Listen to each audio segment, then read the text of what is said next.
PAGCOR, no? But ngayon, PAGCOR has issued a memo na bawal na rin yung mga online gambling. Salamat. Before we proceed sa GAB, Chairperson De Leon, tapos ka na sa presentation mo, no? And sa appeal mo, nandito yung mga kasamahan ko.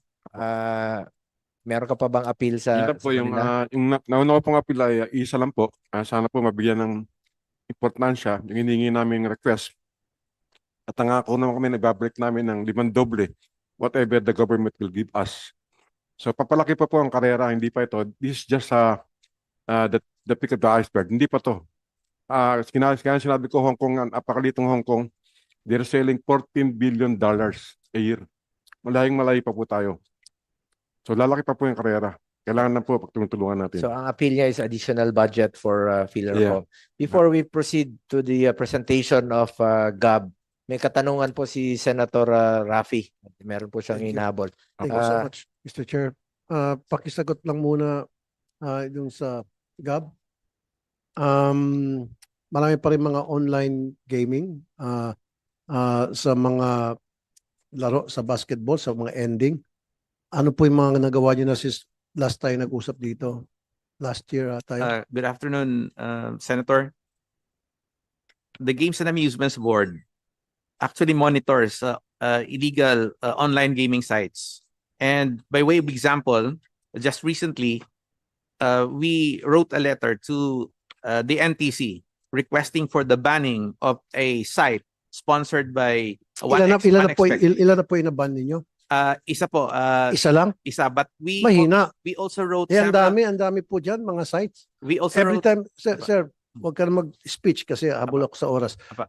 Ang gawin nyo, sir, total meron naman kayong confidential fund na 4 million, maliit nga ito, pero kahit papaano, mapapakinabangan ito na maayos, mag-monitor kayo sa, kausapin yung Meta, mag-monitor kayo sa mga maraming site dyan, ba't isa lang na nagpapataya tuwing merong games, basketball, UAP. Meron. Kanina nga lang, nag-testing kami ng mga tao ko. 2 sites nakita namin. Oh. we will do that, sir. O isa lang. Apa. Dagdagan mo.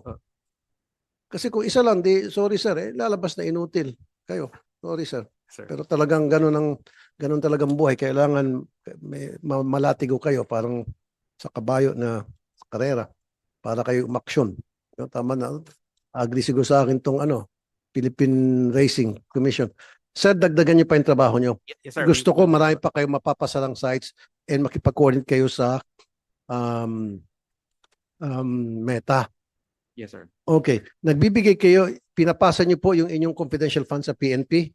Meron ng confidential fund ang PNP. So, doble-doble ng pera ng PNP. So, when we're talking about confidential fund, paano po ito?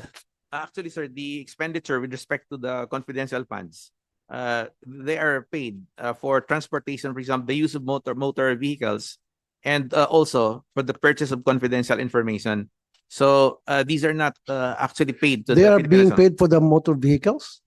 for the use of the motor vehicles, sir, because Why are they being paid for the use of motor vehicles? So pupuntahan nila yung mga nagpapataya, kakatok sila, hello, PNP kami, galing kami sa utos ng GAB, actually, mayroon sir, kaming motor vehicle ni renta at may gasolina. I'm sorry, I'm just being sarcastic, pero yes, sir. ganon? Yes, sir, because Yes, sir? 100. Sana maggan. Are you sure you know what you're talking about? For example, sir, specifically for the period January to June 2025, 157 persons were arrested. And there has to be a way to transport these persons from the site Okay. to the So to the 150 police station. persons were arrested. Who are these persons? We have, sir, we can submit to you, sir, the affidavits of arrest, and most of them were charged. Most of them were Were charged in court. charged in Apa. court. Apa. Okay, so Mm. maybe submit to this committee. And I'm interested to know who are these people, the list of those arrested and how were they arrested and when, and then how many were charged and how many were acquitted. Very Yes, sir. important to us. We Yun. will be more than willing to submit that, sir. Okay. And then, siguro imbis na magbigay kayo ng confidential funds sa PNP, kaya na lang po mismo siguro ang gumawa ng pagbibili ng mga information. Saka gumawa din siguro kayo ng mga entrapment operation. Are you doing that? Actually, sir, we're not empowered to effect Not arrests. through the PNP, of course. Yes, sir. That's why we have a memorandum of agreement with the PNP, and our operations are always coordinated with the PNP. So Okay. that's the way we operate, sir. Sige, bigyan niyo po ako ng listahan. Dalawa na lamang po. Ano? Kami, Yes, di sir. yung committee na ito para din titingnan ko. Yes, sir. And then, dalawa na lamang.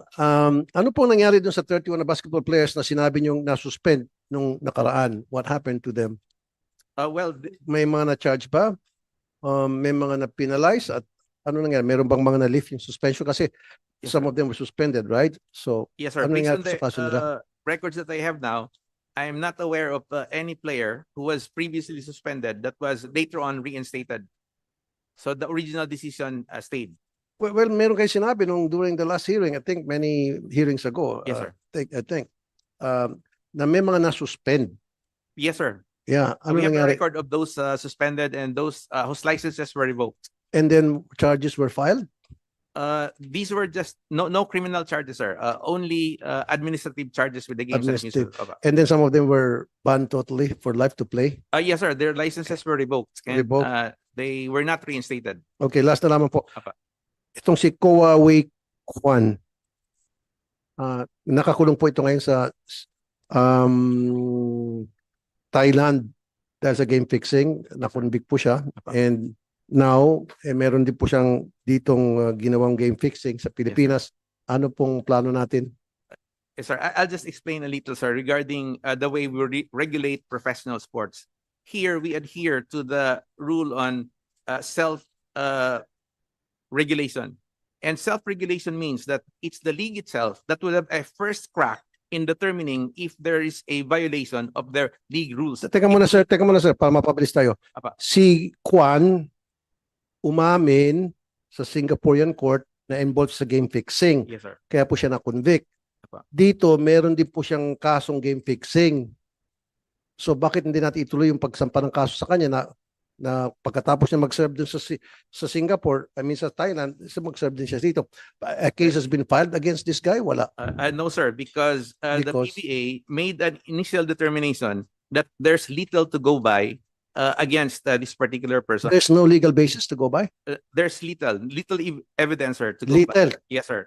And so that was the reason why no case was pursued. But we can again go back to the PBA if Bakit? this was- So ibig sabihin, mahina mga investigador natin samantalang sa Thailand, nakakuha sila ng mga matitibay na ebidensya. That's why wala siya nagawa, kundi aminin na lang na talagang siya involved sa game fixing hanggang sa siya ma-convict. So if the Thailand authorities were able to do that, why not here in the Philippines? So that just showed to me na itong mga otoridad natin dito, inuti na naman. we will look into that again, sir. But That the was original that was exactly the words you told me nung last hearing. I don't know, it was you. You said we'll look into it. Stop using the word we'll look into it, sir.